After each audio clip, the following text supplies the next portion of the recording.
పెద్దపల్లి పట్టణ మున్సిపల్ 18వ ward councillor Kolipaka Srinivas జన్మదిన వేడుకలు ఆదివారం పట్టణంలోని జెండా చౌరస్తా వద్ద ఆయన అభిమానులు ఘనంగా నిర్వహించారు. ఈ కార్యక్రమానికి హాజరైన కొలిపాక శ్రీనివాస్ తన అభిమానులు ఏర్పాటు చేసిన భారీ జన్మదిన కేక్ను కట్ చేశారు. స్వీట్లు పంపిణీ చేసి బాణసంచాలు పేల్చి అభిమానులంతా పండుగ చేసుకున్నారు. ఈ సందర్భంగా కొలిపాక శ్రీనివాస్ మాట్లాడుతూ తన మీద ఉన్న అభిమానంతో కేక్ కట్ చేయించి తనకు శుభాకాంక్షలు తెలిపిన ప్రతి అభిమానికి కృతజ్ఞతలు. రాజకీయంగా తనకు అండగా ఉంటే రాబోయే రోజుల్లో పెద్దపల్లి నియోజకవర్గంలో బీసీ జెండా ఎగరవేస్తామని ఆశాభావం వ్యక్తం చేశారు. అంతకుముందు పట్టణంలోని ప్రభుత్వ ఆసుపత్రిలో రక్తనిధి కేంద్రంలో శ్రీనివాస్ అభిమానులు దాదాపు 30 మంది రక్తదానం చేశారు. అనంతరం స్ఫూర్తి మానసిక వికలాంగుల పాఠశాలలో విద్యార్థులకు అన్నదానం చేశారు. రాబో రోజుల్లో ఉన్నత పదవులు అలంకరించాలని శ్రీనివాస్ అభిమానులు ఆకాంక్షించారు.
మరి ఈరోజు పెద్దపల్లి నియోజకవర్గంలోని మరి బీసీ ఎస్సీ ఎస్టీ మైనార్టీకి వర్గాలకు సంబంధించినటువంటి నా అభిమానులు కానీ నా అనుచరులు కానీ నా ఫాలోవర్స్ కానీ నా ప్రజలు కానీ మరి ఈరోజు నా జన్మదినం సందర్భంగా వారు చాలామంది మరి ఈరోజు వారి రక్తదాన శిబిరాన్ని నిర్వహించి అలాగే కొన్ని చెట్లను కూడా మొక్కలు నాటడం జరిగింది.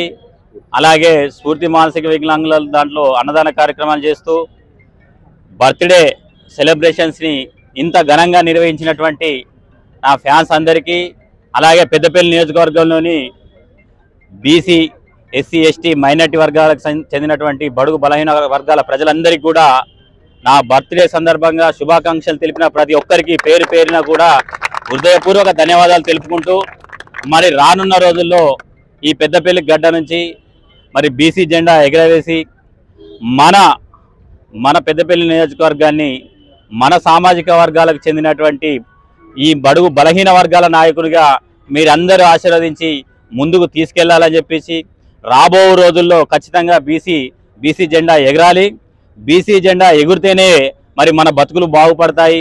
మన తలరాతలు మనమే మార్చుకునే విధంగా మన ఓటు హక్కు ద్వారా మన సామ్రాజ్యాన్ని మనమే స్థాపించుకోవాలి, మన రాజ్యాన్ని మనమే తెచ్చుకోవాలి, మన రాజ్యాంగాన్ని మనమే తయారు చేసుకొని పెద్దపల్లి అభివృద్ధి దిశగా పెద్దపల్లిని ముందుకు తీసుకెళ్తూ రానున్న రోజుల్లో మీ అందరి సహాయ సహకారాలు ఎల్లవేళ ఇదే విధంగా ఉండాలని చెప్పి ఆ దేవుణ్ణి కోరుకుంటూ, మరొకసారి నా బర్త్డే సందర్భంగా నా జన్మదిన సందర్భంగా శుభాకాంక్షలు తెలిపిన ప్రతి ఒక్కరికి కూడా